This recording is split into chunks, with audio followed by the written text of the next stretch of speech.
Bonjour à tous. Dans le cadre du webinaire de la chirurgie hybride de l'aorte, je parlerai aujourd'hui du remplacement de la crosse aortique de la dissection aortique aiguë. Je n'ai pas de conflit d'intérêt pour cette présentation. La dissection aortique représente un des plus complexes pathologies du système cardiovasculaire et est considérée comme une urgence médico-chirurgicale redoutable, mettant rapidement en jeu le pronostic vital du patient. La dissection aiguë est la conséquence d'une rupture de l'intima par différents mécanismes physiopathologiques provoquant le clivage de la paroi aortique dans les sens antérograde et rétrograde avec la formation de deux chaînons, responsables de la dilatation aortique avec les risques de rupture et la malperfusion d'organes. Le traitement chirurgical urgent représente pour le moment le gold standard après le diagnostic de dissection aortique aiguë de l'aorte ascendante de la crosse.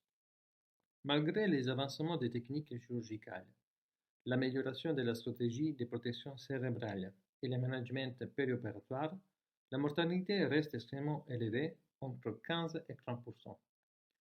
L'objectif principal du traitement chirurgical, responsable du caractère d'urgence de l'intervention, est d'éviter les complications fatales, la tamponnade, la rupture aortique, l'insuffisance aortique et la malperfusion, mais aussi de réaliser la réparation la plus complète possible, afin d'éviter l'évolution anéurysmale d'un faux chenal en aval de la réparation, l'apparition d'une insuffisance aortique secondaire, la survenue d'une dissection récurrente, les réinterventions, les ruptures tardives.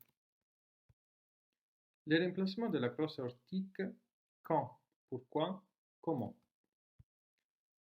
La localisation de la déchirure intimale est plus souvent localisée au niveau de l'aorte ascendante et seulement dans les 10% des cas au niveau de la crosse aortique. Quand la déchirure intimale est localisée au niveau de la crosse aortique, il est nécessaire un remplacement de la crosse aortique, évidemment avec réimplantation des crânes aortiques.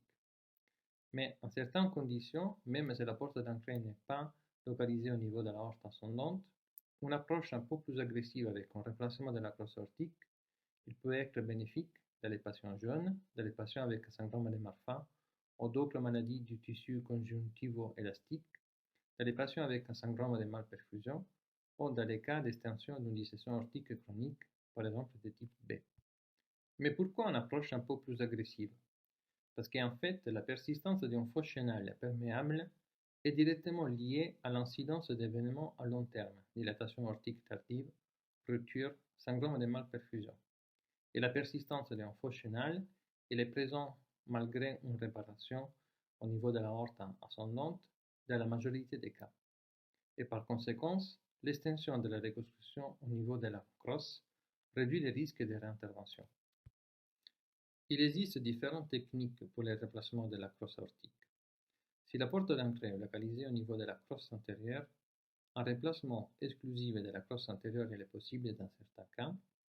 Si la porte d'entrée est au niveau distal de la crosse ou au niveau des crânes aortiques, un remplacement complet de la crosse aortique avec réimplantation des crânes aortiques en palette ou séparément est nécessaire. Une nouvelle technique a été développée récemment, de Frozen Elephant Trunk Technique.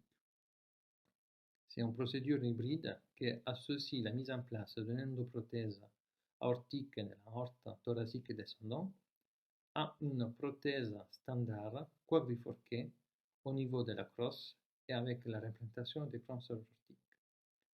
Grâce à cette technique, permet la réduction des temps opératoires et donc une réduction de la mortalité et morbidité des patients qui bénéficient d'un remplacement de la crosse aortique. Ici, le scanner d'un patient avec une dissection de la crosse aortique avec extension de la dissection jusqu'au niveau de l'iliaque droite, avec la formation d'un gros hématome, d'un gros faux chenal au niveau de la crosse et au niveau de la aorte thoracique descendante.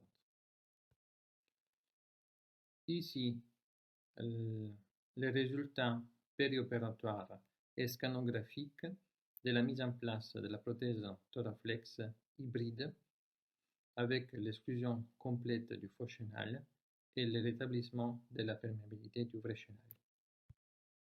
Merci pour votre attention.